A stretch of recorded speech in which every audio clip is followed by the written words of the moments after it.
네, 트럼프가 예고했던 관세 서한이 결국 도착했습니다. 다음 달 1일부터 모든 한국산 제품에 25% 상호 관세를 부과하겠다는 겁니다. 관세 적용까지 4주도 남지 않은 시간, 어떤 전략들이 필요할까요? 스타트경제, 오늘은 서은숙 상명대 경제금융학부 교수와 함께하겠습니다. 교수님 어서 오십시오. 네, 어서 오십시오, 안녕하세요. 교수님. 네. 예상했던 일이긴 하죠. 그런데 이게 8월 1일부터 부과하기로 했다고 해서 어찌됐건 이렇게 보면 연장한 측면도 있는 것 같아요. 네. 역시 트럼프는 겁쟁이라서 또 물러난 건지 네. 아니면은 이거를 압박을 강하게 했다고 봐야 되는 건지 교수님은 어떻게 보십니까?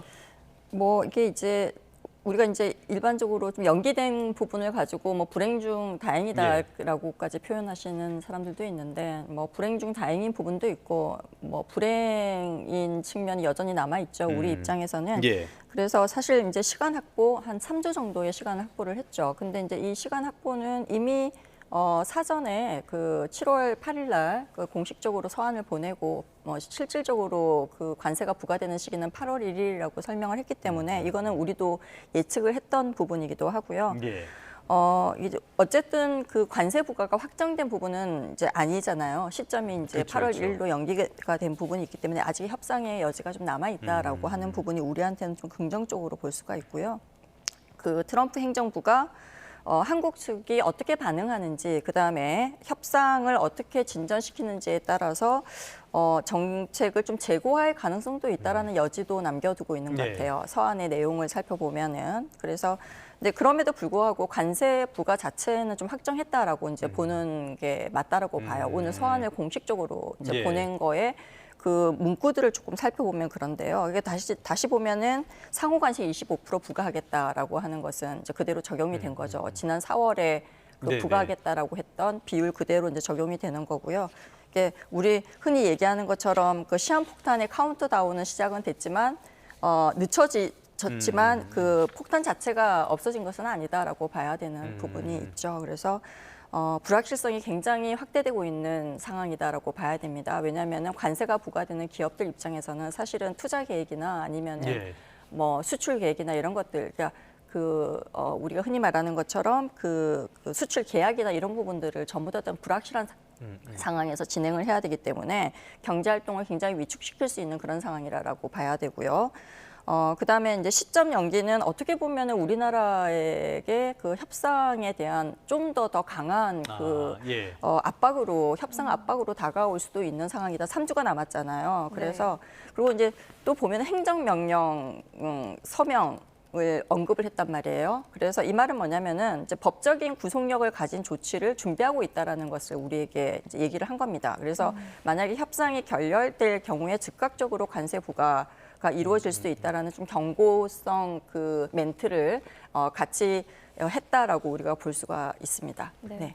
이 서한의 내용을 또 자세히 보면 네. 한국에 겨우 25% 관세 부과라는 워딩이 되어 있는데 네. 겨우라는 이 의미, 뭐 앞으로 비율 조정이 있을 것을 좀 염두에 둔 말일까요? 어떻게 보셨어요? 네, 일단 뭐 그 수출 의존도가 굉장히 높은 우리나라 입장에서 25%는 굉장히 큰 비율이거든요. 예. 이제 이걸 겨우라고 부른 거는 굉장히 이제 불쾌하죠. 근데 이게 이제 트럼프식의 멘트 예. 일반적으로 그러니까 본인이 원하는 바를 좀 얻어내기 위해서 굉장히 과장되거나 극단적인 표현을 쓰는 그 스타일이잖아요. 네. 그래서 뭐 그런 표현을 쓴 것 같고요.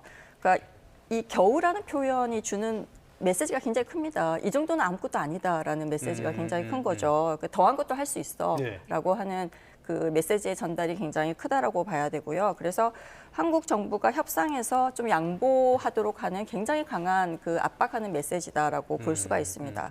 이제 과장된 표현을 쓰는 그 이유 중에 하나고요. 두 번째는 계속 본인들이 불공정하다라고, 그러니까 우리가 FTA를 하고 있음에도 불구하고 비관세 장벽에 대해서 불공정하다라고 얘기를 했잖아요. 그래서 이 주장을 펼쳐왔기 때문에 겨우 25%라는 표현은 자신들이 억울하게 좀 부당하게 당하는 부분에 비하면 이 정도는 아무것도 아니다라는 그러한 표현을 좀 그 얘기를 하면서 명분을 쌓으려는 좀 시도를 하고 있다라고 볼 수가 있고요. 이게 이제 추가적인 보복 관세 가능성을 암시하고 있는 굉장히 강한 그 압박과 경고로 우리는 받아들일 수밖에 없는 상황이다라고 볼 수가 있는 것 같아요. 그래서 그 멘트 자체가 굉장히 강하다라고 볼 수가 있고요. 그럼에도 불구하고 조정 가능성을 언급을 또 했습니다. 그래서 타코니까요. 그렇죠. 그래서 미국이 원하는 것을 내어놓으면 조정할 가능성도 열려 있다라는 멘트도 같이 지금 하고 있어요. 네. 알겠습니다. 일단은 겨우와 불공정이 무슨 뜻인지 네. 영어 사전부터 한번 보여줄 필요는 있어 보이는데요. 네, 네. 이번에 내용에 보면은 이 품목별 관세 부분은 빠져 있거든요. 네, 네. 여기에 대해서는 별도다 이런 네. 식으로 이야기를 하고 있어요. 네, 네. 그러면 우리나 일본이나 이 품목별 관세, 자동차라든지 여러 가지 측면에서 굉장히 중요하기 때문에 네. 이런 식으로 협상하면 우리는 받아들일 수 없는 거 아닙니까? 네, 뭐 굉장히 힘든 상황이고 사실 그 품목별 관세 협상이 굉장히 더 시급해지는 그런 복잡한 그 지금 상황에 우리가 들어가게 된 거죠. 그래서 뭐 기존에는 관세가 아까 말씀하신 것처럼 없었던 자동차, 반도체, 배터리 이런 그 한국의 주요 수출품에도 일률적으로 25% 관세가 붙으면서 이들 품목의 대미 수출에 대해서 다시 이제 그 품목별 관세는 따로 하겠다라고 했기 때문에 굉장히 심한 타격이 예상이 된다라고 볼 수가 있고요. 그러니까 이미 한국산 철강 같은 경우에는 무역확장법 그 우리 232조에 의해서 고유를 관세가 부과가 되고 있거든요. 네. 근데 여기 25%의 상호 관세가 모든 한국산 제품에 일률적으로 이제 추가가 될 경우에 기존 품목별 관세가 부과되던 제품들에는 이중으로 관세가 부과되는 그러한 상황이기 때문에 가격 경쟁력을 완전히 잃을 수밖에 없는 그런 구조다라고 지금 볼 수가 있는 거죠. 그래서 뭐 한미 현재 대부분 품목에서 관세가 철폐됐단 말이에요. 한미 FTA 때문에 이러한 데서 25%의 일률 관세가 부과된다는 것은 사실 한미 FTA 정신을 정면으로 위배하는 그런 상황인데다가 이걸 완전히 다시 조정해야 되는 그러한 상황이다라고까지 우리가 볼 수가 있는 거죠. 그래서 품목별 관세와 별도라고 좀 명확화하고 있는 이런 부분들은 한국의 이제 주력 수출품에 대한 관세 부담이 가중이 굉장히 크게 될 수 있다라는 것을 의미하기 때문에 우리는 이런 부분에 대한 대응 방안에 총력을 좀 다해야 되는 그런 상황이다라고 볼 수가 있습니다. 네. 네. 쉽게 받아들이기가 어려운 없죠? 상황이죠. 네, 우리를 지금. 괴롭혀도 너무 괴롭히고 있죠 지금. 네. 예. 네. 네. 압박의 강도가 강한 것 같은데 네. 한국이 추가 관세 부과하면 우리는 더한 관세를 매길 것이다 이렇게까지 이야기를 하고 있고 네, 또 네. 제3국을 통한 우회 수출까지도 네. 경고하고 있는 셈인데요. 네, 네. 이렇게 되면 우리가 좀 취할 수 있는 여지까지도 좀 철저하게 좀 차단하고 있는 네, 셈이라고 맞습니다. 얘기하는 지금 건가요? 이제 우리가 이제 이 상황에서 대응할 수 있는 옵션을 얼마 전에도 논의를 하면은 두 가지 정도로 봤단 말이에요. FTO 제소하거나 막관세 부과하는 거나 뭐 이런 거를 지금 생각을 하고 있었는데 이거를 하지 마라라고 하는 굉장히 큰 위협이죠. 사실상 한국의 대응을 제한하려는 의도로 보이는 멘트라고 볼 수가 있습니다. 예. 그다음에 이제 우회 수출 우리가 환적이라고 부르는 부분들도 철저하게 차단하겠다라고 하는 의미가 있거든요. 그러니까 환적 상품에 대한 경고는 단순히 이제 서류상으로 경유국을 거쳐서 가는 방식의 우회 수출을 이제 포함을 하고 있는데요. 생산 기지를 제3국으로 옮겨서 원산지를 변경하는 방식. 우회 수출까지도 차단하겠다라고 하는 의미가 굉장히 내포되어 있는 게 강합니다. 그래서 사실 과거 중국이 그 베트남, 멕시코 등으로 생산 기지를 옮겨서 우회 수출을 시도했던 전례가 있거든요. 그래서 한국 역시 그러한 시도를 할 경우에 즉각적으로 적발을 해서 제재하겠다라는 굉장히 강력한 경고라고 우리는 받아들일 수밖에 없습니다. 이게 특히 우리나라 같은 경우에는 동남아시아 쪽에다가 생산 거점을 둔 산업들이 좀 많지 않습니까? 이제 그러다 보니까 이들 국가를 통한 대미 수출에도 굉장히 면밀한 조사를 하겠다라는 뜻으로 얘기를 한 것 같습니다. 아세안도 문제지만은 우리도 남의 일이 아니니까요. 네. 굉장히 이 부분도 어려운 상황이 돼가는 것 이게 같습니다. 사실 어떻게 보면 미국이 네. 공급망 이 전략을 네. 미국 중심으로 가져가겠다라고 하는 전략이 굉장히 강하게 내포가 되어 있어요. 그러니까 네, 말씀하신 그래서- 것처럼 공급망을 미국 중심으로 하겠다. 중국은 여기서 떼내겠다라는 네, 네. 건데 네. 이게 가능하긴 한 겁니까? 이게 쉽지 않죠. 네, 지금까지 이게 어떻게 보면은 본인들은 굉장히 불공정한 무역이라고 지금 얘기를 하고 있지만 자동차 산업, 우리가 흔히 말하는 러스트벨트가 생긴 가장 큰 이유 중에 하나도 미국의 내부적인 상황이 굉장히 컸거든요. 미국의 그 자국의 경제 구조, 그 다음에 이 그 시류를 따라가지 못했던 그 산업 전략, 예, 예. 그다음에 그 노동 시장에 굉장히 강력한 노조로 인해서 이제 그 경직돼 있던 부분들 이런 것들 때문에 발생했던 건데 이거를 이제 전체적으로 불공정한 무역으로 전부 다 떠넘기는 것 자체가 굉장히 좀 불공정하죠. 네네.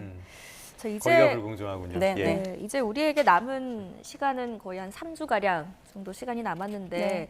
뭐 우리로서는 최선을 다해서 협상에 나서야겠지만 그렇다면 일단 우리에게 있는 이 가장 매력적인 카드가 어떤 게 있을까요? 지금 이제 우리가 그 보면은 그 외교통상 수장들도 이제 미국에 네. 보내서 지금 전략을 하겠다라고 하고 이렇게 전략을 이렇게 협상을 한번 적극적으로 해보겠다라고 하고 있기는 하거든요. 그래서 근데 가장 매력적인 협상 카드가 이제 단순하게 특정 품목의 수입 확대 뭐 이런 거를 얘기를 지금 할 때는 아닌 것 같고요. 네. 그 미국의 핵심 이해관계를 좀 충족시키면서도 우리의 그 국익을 최대한 지키는 전략으로 가는 게 굉장히 어렵지만 그 원칙 자체는 바꾸면 안 되는 거죠. 그래서 사실 굉장히 유력한 카드 중에 하나가 미국이 관심을 가지는 분야가 무엇인지를 우리가 분석을 예전에도 한번 한 적이 있는데 그게 액화 천연가스 LNG 의 수입 확대 부분하고 그다음에 첨단 산업 분야에서의 미국 내 투자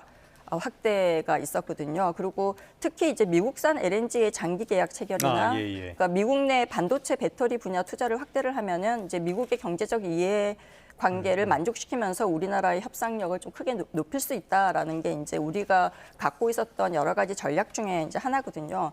그러니까 좀 정리를 해보면 우리가 갖고 가야 되는 좀 유리한 전략이 좀 포괄적으로 접근을 해야 된다. 그러니까 품목별로 보지 말고 그다음에 데이터나 이러한 실제적인 그 결과를 가지고 논리를 만들어서 설득시킬 필요가 굉장히 있다. 예를 들어서 한국 기업의 미국 내 투자 확대가 가져올 미국 내의 그 고용 창출 효과나 아니면은 미국 기술 기업들과의 협력 시너지 등을 좀 구체적으로 제시하는 게 굉장히 중요하다라고 생각이 들고요. 협상이 단순히 우리가 양보한다라는 거가 아니고 양국 모두에게 좀 윈윈이 되는 그러한 프레임 전략으로 갖고 가고 있다라는 것을 좀 강조할 필요가 있다라고 저는 생각을 하고 있거든요. 그래서 한국 기업의 그 미국 투자가 미국의 제조업을 좀 강화하는 부분.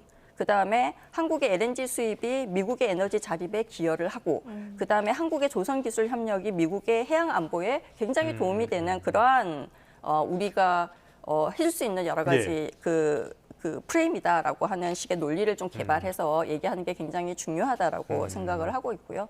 우리 입장에서는 사실 더 중요한 거는 또 국내 여론과의 소통도 굉장히 중요하다라고 생각을 하고 있습니다. 그래서 협상 과정에서 보면 굉장히 민감한 품목들이 좀 있잖아요. 이런 부분들에 대한 것들을 좀 특히 이제 국민 건강하고 안전을 최우선적으로 고려할 필요가 있고요. 좀 투명하게 정보 공개하는 것도 굉장히 그 여론하고 소통하는 부분이 굉장히 중요해서 이런 국민 여론들을 좀 국내 여론들을 설득시키는 과정도 중요한 부분으로 가지고 가야 된다라고 생각을 하고 있습니다. 알겠습니다. 저희가 앞서서 그래픽으로도 양국의 입장을 좀 보여드렸는데 아무래도 저는 한국인이다 보니까 네, 그렇죠. 네, 한국의 저희는. 입장은 굉장히 논리적으로 보이는데 네. 미국의 입장은 좀 너무 과도하다, 너무 심하다라는 생각이 네. 많이 듭니다. 네. 간밤에 뉴욕 증시 이 관세 서한이 전달되면서 네, 많이 겁먹은 것 하락했죠. 같아요. 네, 예. 네. 그런데 또 눈에 띄는 종목이 하나 있습니다. 바로 일론 머스크의 테슬라 네. 이 종목인데 네. 일론 머스크 테슬라 간밤에 거의 7%가 빠졌거든요. 네. 이거는 어떤 영향으로 봐야 되는 겁니까? 일단 그 트럼프하고의 그 불화 이후에 일론 머스크가 신당을 창당하겠다라고 아메리카당. 아메리카 파티라고 하는 신당을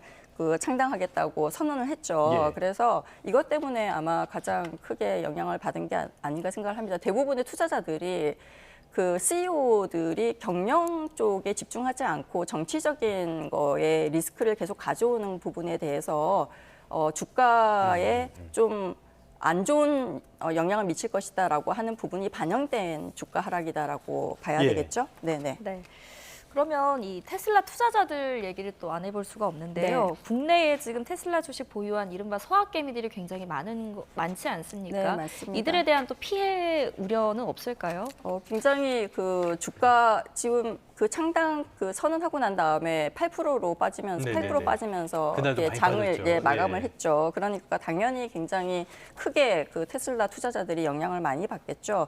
일단 한국예탁결제원에 그 따르면은 한국 개인 투자자 우리 이제 사학개미들이라고 부르죠, 그죠? 네네네. 이게 이제 테슬라 주식을 약 210억 달러. 하나로 보면 약 28조 6천억 원 정도의 규모를 보유 중입니다. 여기에 이제 테슬라 주가하고 연동된 ETF에도 약 3억 8천억 원 정도의 예. 투자가 되어 있거든요. 그래서 테슬라는 그 우리나라 한국인이 단일 종목으로 가장 많이 보유하고 있는 그 해외 주식 중 하나이거든요. 그래서 뭐 머스크의 신당 창단 선언으로 인한 개인 투자자들의 피해가 굉장히 클 것이다. 주가 하락에 영향을 많이 예. 받을 것이라고 볼 수가 있고요. 이게 결국은 이제 오너 리스크가 부각이 되면서 그 결국은 이 테슬라의 그러니까 그 일론 머스크의 정치 활동이 그 테슬라의 주가에 직접적으로 반영이 된 게 이번이 처음은 아니거든요. 예, 예, 네, 예. 그래서 거기에다가 또 사실 그 테슬라의 실적도 또 상반기에 좀 좋지 않았어요. 네. 지난 분기에. 그래서 그런 부분 한 38% 정도 실적이 하락한 거 이런 부분들도 주가 하락에 예. 같이 이제 연계돼서 주가가 많이 떨어진 게 아닌가라는 생각을 하고 있습니다. 지금 테슬라 주가 흐름을 보니까 오를 때도 많이 오르는 경우도 있지만 네. 떨어질 때 정말 무시무시하게 떨어지는 네. 이런 모습들이 나오니까 네, 변동성이 섣- 굉장히 큰 주식 중에 하나죠. 네, 지금. 네. 섣불리 들어갈 종목은 분명히 아닌 것 같습니다. 네. 자, 그런데 다른 나라 기업 이야기를 하고 있었는데 사실 우리나라 기업도 지금 골칫거리가 하나 네. 있어요. 네. 부동의 시가총액 1위 기업 삼성전자 오늘 2분기 잠정 실적을 발표할 예정이라고 하는데 네. 어떻게 전망하십니까? 오늘 아마 오전 중에 이제 예. 2분기 잠정 실적이 발표될 예정인데 좀 부정적으로 보고 있습니다. 사실은 코스피가 지금 굉장히 고공행진 중이잖아요. 네네. 그 와중에서 잘 가고 삼성전자 실적의 이제 주가가 그 기대했던 것보다 많이 오르지 않으니까 이게 네. 더 그런 부분들이 더 주가에 반영이 되고 있다라고도 볼 수 있는데요. 일단은 시가총액 비중은 이제 9년 만에 최저치를 지금 기록하고 있고요.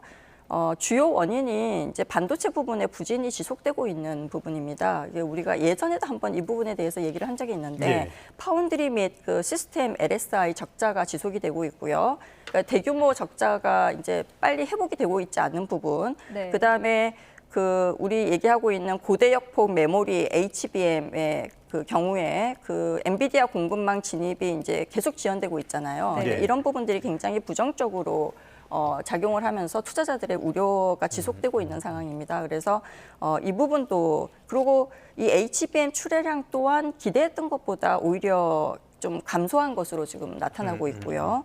그다음에 낸드 플래시도 적자가 되고 있고 그다음에 모바일 그러니까 MX라고 한 모바일 경험이라든가 가전 부분의 실적도 좀 부진한 걸로 나타났고요. 예. 그다음에 중요한 게 이제 원달러 환율이 좀 하락했잖아요. 네. 이제 그러다 보니까 삼성전자의 전사 실적에 이게 좀 부정적으로 영향을 미친 것으로 추정이 되고 있습니다. 네. 근데 2분기 그 우리 다음 분기의 실적 전망도 보면은 이제 대부분이 이제 그 애널리스트들의 판단에 의하면 지금 2분기가 바닥이고 그 이후에는 조금 개선이 되지 않을까라고 예상은 하고 있지만 여전히 이제 급격하게 예전과 네. 같은 그러한 영광을 좀 누리기에는 좀 한계가 있지 않나라고 하는 평가가 좀 대세입니다. 네. 네. 일단은 이 HBM 고대역폭 메모리에서 뭔가 달라진 모습을 빨리 보여주는 게 그쵸. 중요할 것 같습니다. 네네. 오늘은 서운숙 상명대학교 경제금융학부 교수와 함께 경제의 다양한 이슈들 이야기 나눠봤습니다. 오늘 말씀 잘 들었습니다. 네, 감사합니다.